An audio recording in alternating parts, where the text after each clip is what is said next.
Fabulous. All right. So we'll officially call to order our May 15th, 2025 Biosafety Committee meeting. Let's see, there is no one else attending, and I didn't receive any public comment ahead of time, so check.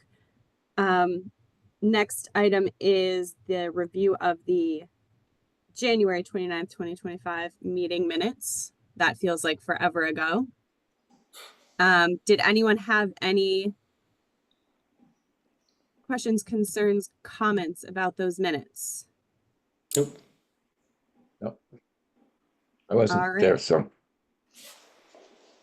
All right, then. I'd like to move to approve those minutes. Second. Thanks, Sai. All right, roll call. We'll go order of my screen. Sai. Yes, aye. Justin. Aye. Ed. Abstain on that one. Oh, right, you were not there. That makes sense. John. Aye. And Julie, aye. All right. Great. Next item. Cross these off my list. Discussion of lab inspections. So, Sai and I have gone on, what do we have? 1, 2, 3, Three of them. 4 companies. We've gone on all but one. We have one that actually had to reschedule, Candel Therapeutics, and we'll be doing that right after this meeting. But we have done the other inspections, so we're in a better place than we were last year when we were doing these renewals, which is fantastic. The inspections at each one, we sort of reviewed the permit renewal materials, and asked sort of questions or clarifying questions about anything that they had listed there. We discussed any sort of missing items or missing information. We walked through the space with them. We looked for sort of general tidiness, notable items that, are there sharps containers that don't look overflowing? Are there biosafety, bags, boxes? We asked about sort of general lab safety items like who is responsible for the eye wash and shower testing, who's responsible for biosafety cabinet certification, who does new staff training, and are we making sure that's happening? Are we updating that training? Are staff taking that training on an annual basis and we're keeping track of that? Things like that, clarified vendors for waste pickup and satellite accumulation area checks, things like that. And we're very fortunate because all of our labs in town have sort of a dedicated person who handles all of this. So the responsibilities are not distributed throughout multiple people who might forget them. There's like one person who's in charge of it, and or they hire consultants who spend some time on site on a, it was like a bi-weekly usually basis or monthly basis, who handle all of those items. So it was very organized, and it was really, overall, I think, a positive experience. It's very nice getting to keep in touch with our lab contacts so that they know they can come to us if there are issues. And then if we need something from them, it's, we have a relationship built with them. Sai, I don't know if you want to share your thoughts. Yeah, that was completely well said. I felt like all the laboratories were well run. Just walking through, they're all announced inspections, so they knew that we were coming, so they were on their best behavior. But overall looked really great. And I think having these annual inspections is a great tool, just keeping that relationship going. So in the future, if we had to reach out to them about something or changes to our regulations, we know who to go to, and they kind of trust us on that front as well. So. Any sort of thoughts or questions or concerns about the inspections? Did you guys ask for any incident reports by chance? Did we ask for incident reports? Yeah, because typically they'd have to log any incidents they have, like safety incidents. I'm just curious if you happen to ask. Sometimes it can be a good barometer if they're actually doing those or not. If there's none over a multi-year period, they're probably just not doing them. Yeah, so things happen at a low frequency, so it's good just to even see some minor ones. That's a great question. So we didn't actually ask for a log, but we did ask if they were keeping track and having safety discussions if there were incidents. We can certainly go back to them and ask, about a log, or we can make sure that we ask it the next time around. But we did, all of the labs did have sort of internal checks where they would either have a consultant go through or the person responsible would sort of go through and do these like inspections. And then they would also be the person who was responsible for like logging these types of safety things and having safety meetings.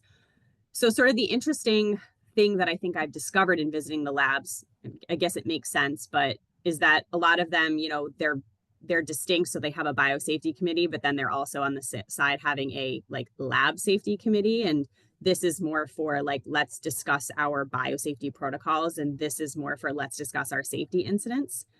And so that might be sort of something that maybe we start to ask for more during our the renewals, or put it into our regulation, that we're interested in the lab safety component and not just the biosafety component, because a lot of them are keeping them very distinct. So when we're getting their biosafety committee meeting minutes, it doesn't include those lab safety meetings. Does that make sense?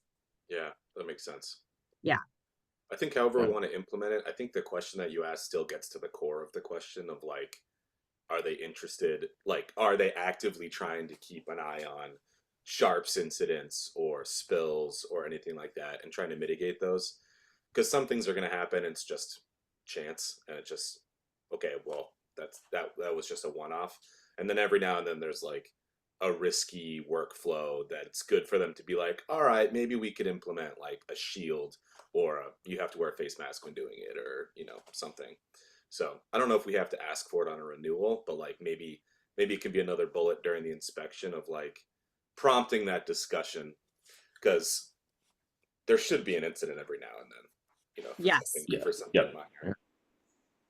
Yeah, and then actually seeing, a resolution to the point of, is there anything being done that's really a testament of safety culture, and and if companies have good safety culture and safety hygiene, then that you have a better feeling from just from an HSE perspective that they're going to be on top of things, knowing that this stuff happens all the time. I mean, all the time, depending upon the frequency. Like at Novartis, we have stuff happen a lot, but it's also because we have 2,300 researchers and 5 buildings along Mass Ave. So that's just an order of magnitude. But stuff happens, but it's really seeing how they document it, seeing how they react to it, and then seeing if they put in lessons learned and figuring out how to minimize that in the future. Okay, this is great. So we'll make sure to add that in as sort of a notable like discussion point, because like I think we skimmed it, but we didn't sort of dig into it, and we'll make sure that we discuss that with them in the future. And I think I do think in some instances, if we dig a little into sort of what's going on in your safety meetings, we'll see some of that. Because yeah, you're right. It's like, if there are a few sharp sticks, it's bound to happen. But if you see a trend of sharp sticks, what's going wrong with the training, right? Was someone trained wrong on this, and now everyone downstream is trained wrong on it, something like that? And how do you address that? All right, great. It would be good if if in their meetings of their safety committee, biosafety committee, they actually record that they discussed specific incidents too. Yes. Yeah. And this is where I think, and Sai, I think maybe we had even discussed this maybe at the last round of things. And maybe we should just ask them, can you give us, minutes of your last safety committee meeting that discussed, less so the nitty gritty of your cell line work and more so the discussion of lab safety incidents and lab safety training. Right, we could definitely do that. And I think with the Candel's IBC like minutes from their last meeting, and I think this is December, they stated that there was no incidences with biologics to report since the last meeting. So they did discuss that in somewhat, but it's not in every single laboratory. I'm not sure if they actually discussed that during their their meetings. And we did note that, like, I think MLab hasn't had their annual meeting, right? IBC meeting yet since last year. They did, actually. I just forwarded it this morning. I got it from Okay. their consultant. It sounds like she uploaded the wrong. They had met, but she uploaded last year's minutes again. Okay. Or we could make it sort of an ask that because again, these biosafety committee, they're convening, if they're not making changes, which none of these companies made significant changes to their protocols, they're meeting once a year, and we can ask, like, could you just give a quick update on safety? Just talk about that, and that way it's represented in the minutes and we can see it. I think it's a good idea.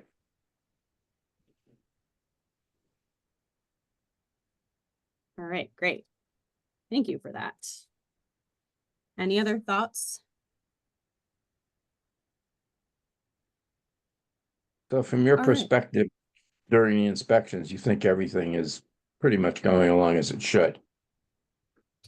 Yeah, Is that what and I'm again, getting? like Sai mentioned, they're announced inspections, so in theory they have a lot of time to, not a lot of time, usually we scheduled a couple days out, but they have time to sort of organize themselves. But I think what we were looking for, because again, it doesn't really feel like our place to go in there and make sure people are wearing gloves or using a biosafety cabinet properly. And to be honest, when we were there, the companies don't have a lot of employees, such that there might have been one person in the lab actually doing work while we were there. But it's more so to make sure that it looks like they've got the systems in place so that they're tracking that themselves. That's kind of something we tell them is like, we want you to police yourselves. We want you to be, rigorous about training. And we just want to come in here and make sure that you're still doing these programs. You still have training records to show us if we ask for them. And actually one of the labs did not tell the sort of lab contact knew that the inspection was happening, but he chose not to tell the lab members. So he said, oh, this is my lab and it's raw state. This is what it looks like. It hasn't been tidied or anything. And everything looked really good. But they also have a consultant that's in there, I think, monthly. I think monthly, yeah. Yeah, who takes care of a lot of their lab safety things for them. Who are these consultants generally? Like Triumvirate or Veolia, or who are the? So one of the companies had just switched from Triumph. Do you remember, Sai? Invigro just changed theirs. Yeah, I think MLab is Triumvirate, I think. Okay.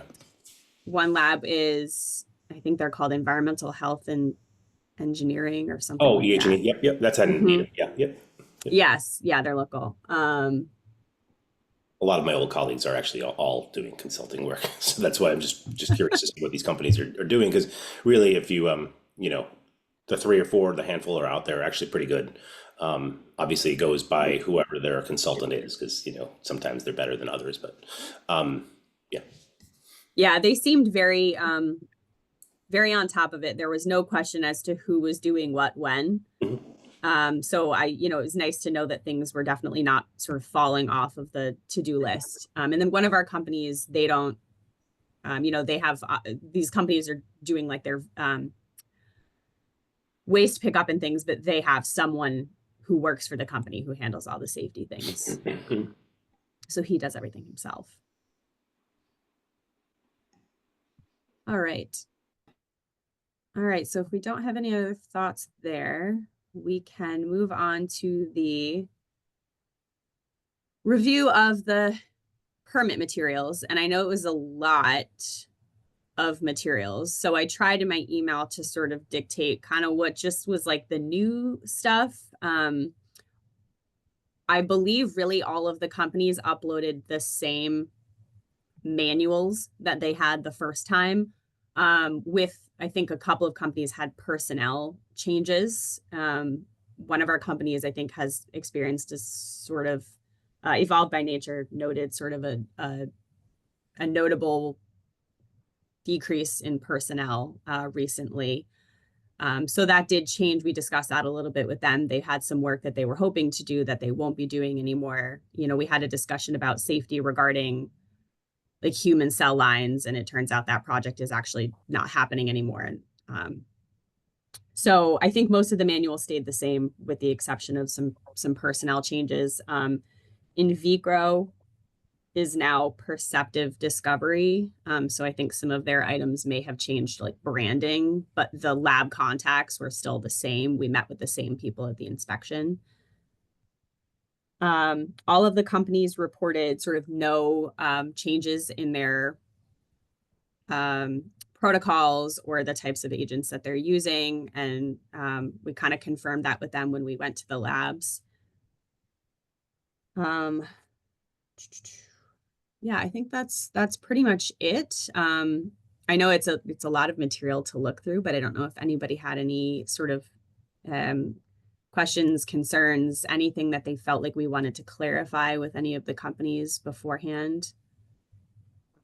I thought they were well done.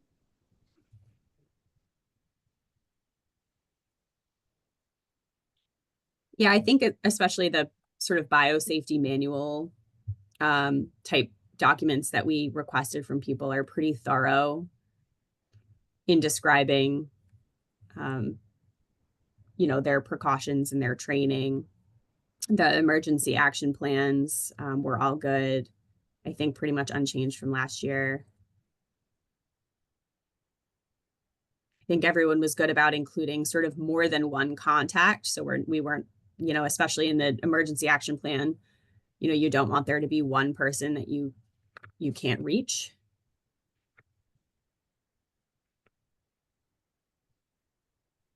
The only comment I had, a couple of the companies had they're producing expression vectors or viral transduction systems or something. And a couple of them had like the inserts that they work with, at least broadly kind of classified. I don't know if I got that from MLab. I was trying to scan it again to see, because I think they're a CDMO. So whatever they make is probably like their clients' insert of interest. Yep. I highly doubt that any of that is suspect, but I think like gain of function and like protein and recombinant inserts is like making waves again in the news. Yep. I don't really know how to go about that, if they can just be slightly more, like they don't have to name the proteins, but at least like the classes or something, or how do you just ensure that, the worry would be like toxins or something, that they're expressing gobs of in human cell lines or something else. But that's typically of interest of like what insert you're putting in what vector. But okay. Nothing overtly seemed, everything else was great. It was really well defined. A lot of their workflows were really well defined. I think it was like gene of interest, is they just kept putting it in quotes that I'm looking at. Yeah. So I don't know, just something to keep an eye out for, I guess. Yeah. And I can ask them if they can give sort of any more detail. Again, obviously keeping what needs to be kept confidential or proprietary, but see if they can just give us a little bit more information on that. Yeah, like I think Candell wrote, let's see if I can find that list again. It was in their presentation. They had, oh yeah, here we go. So fluorescent transgene, human cytokines, chemokines, TNF family members, like that gives you a flavor of what they're expressing, and you can understand sort of more of the safety implications without giving away too much. Those are like yes. families. So I highly doubt they're doing anything suspect, but just having a little bit better understanding is good. Yeah, no, that's great. That's great. And I will, I'll just give them an example sort of like that. Can you give us this level of information? Absolutely. Yeah. And one question, this is probably more of a Needham process question. Do we have, and I know we mentioned it last year, do we have these emergency contacts in our database in terms of police and fire at 2 a.m? They can pull up without having to wake any of you guys up, for access to the building, the floor plans that they've put in as well as the contacts. Yes. Okay. So I forwarded these action plans to fire last year, okay. but I will send them, even if they haven't changed, Yep. really just in case they were never actually put in per my email, which is possible. But also just, you know, I don't know if there's whether there's any, you know, I didn't go word for word and check what wasn't changed. So that way they have Sure. the most updated version, even if something very tiny changed. And I think yes, they're supposed to, and I haven't gone in months. I've probably fallen off the roster, but the LEPC, which, you know, I know it's co-owned between fire and public health, yeah. Has some sort of review, or should have some sort of review as per the LEPC charter. So, you know, they should at least have eyes on it. And I know there's a new, or I shouldn't say new, she's probably been here a year, person running the LEPC from public health. So I don't know if they want to have it on the agenda or whatever it is, just to kind of, you know, put it through minutes saying that they reviewed it. Yes, no, that's great. And I will, I think, that's Kristen. It's Kristen, yeah. Yeah. Yeah, so I'll get in touch I've never with met her. This is how long it's been since I've never gone to an LEPC meeting, because it just happens to be at 9 a.m. on Mondays. Which is where I have a standing meeting. So. No, that's great. And, you know, I love Kristen. She's great. So I'll get in contact with her. No, that's a great thing to remind us, though, because, again, I think whether, you know, even if something tiny in these plans changed, it's just good, I think, every year after these renewals are submitted to just send them over there and make sure they're updated. Yeah. Also along those lines, I think Perceptive is making some minor floor plan changes. Like they're moving some of their lab space to another space for to expand those operations a little bit. So there was like a vacant space that wasn't really being used, and they're moving their is it like their biologics work to another laboratory space, and they're changing the doorway access points. So they pulled building permits for that stuff, and it hasn't been constructed yet, but it's in the planning process right now. So like once it gets done, we'll get those updated floor plans, and we could send those plans over to the fire department and everything. Perfect.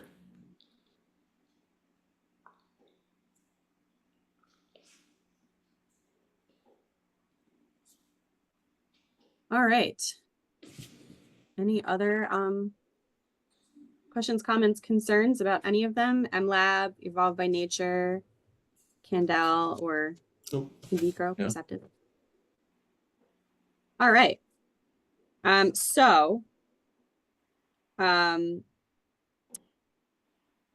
see, I don't know how, I guess, you know, we can take a vote to, you know, to approve them all sort of collective, pending sort of maybe the information that we get from this clarifying information that we get from MLab.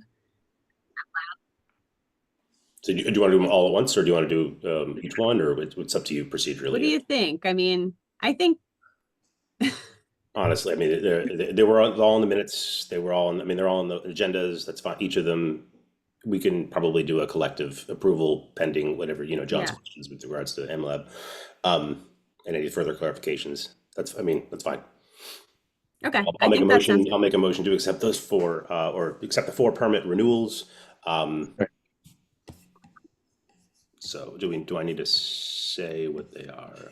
I know we're kind of informal here. I'll second that. All right, perfect. All right. It's really different because planning, because, you know, when you do something with planning board, it has to be like, because it's all legal. You have to, you know, articulate everything, page number, paragraph number. Here, okay, all 4, good. I know we're a little informal. It's nice to be a little informal. Yeah, it is. All right, we'll do roll call votes. Cy. Aye. Justin. Aye. Ed. Aye. John. Aye. And Julie, aye. Okay, and I will follow up with you when I get the clarification from MLab on that. And also we'll forward, I'm realizing the in vitro Perceptives IBC minutes that we're waiting on that I send in my email. You know, they met, but they didn't have quorum and they had to reschedule. So they didn't take official meeting minutes. So I'll send that when we get it. And we'll send the floor plans when we eventually get that. But I think that will be like a while down the road and we're not holding anything up on that. Excellent. So last item is discussion of our next meeting, because you know, the place that where you're at currently, we just approved our, you know, permit renewals and we did our inspections. And in theory, we have not heard anything about a new company opening up. So sort of that base, we're meeting like once a year when these permit renewals came up. And I know we've sort of recently discussed like, hey, maybe we should meet every once in a while in there just to check in. I'm thinking sort of on a personal level, I think I'd like to go through the biosafety permit and just kind of review it and make sure that what we're doing and what is in the regulation, not the permit, what we're doing and what is in the regulation are really matching, and that everything in there is still sort of how we want it to be now. And the language is asking for what we need, things like that. Just want to kind of review it now that we've gone through a couple cycles of this. And so I'm thinking maybe at some point when I am able to do that, we can convene to discuss that. And then ultimately I'll bring it to a Board of Health meeting where they'll open up, Tim always likes to open up a public comment period for people, even though it's not technically required for us to do it. We like to do it every time we make changes to a regulation. So we don't have to put a date on that, I don't think, in particular, unless people want to sort of pick a month now. But I'm thinking maybe when I get to reviewing that, I can just reach out and gauge feelings on a next meeting. Thoughts? Sometime in the, I don't know, maybe late. Sorry, Ed, you cut out for me. What did you say? Sometime late fall. Yeah. I'm happy to meet more in there, but I know Justin wears his 800 hats and everybody is quite busy. And if we don't have a specific, topic agenda item, then I don't know that we need to meet. Yeah. All right. September, October. Yeah, that's great. Yeah. Great. Okay. All right. That sounds good. With that, I know Justin has to go and the timing is perfect, so we can end our meeting. Perfect. I guess I have to vote to end the meeting. Okay, I'll move Don't to move. adjourn. Yeah. Great. Cy. Aye. Justin. Aye. Ed. Aye. John. Aye. And Julie. Aye. Thank you so much, everyone. Have a good rest of your day. Take care. We'll see you. Bye-bye.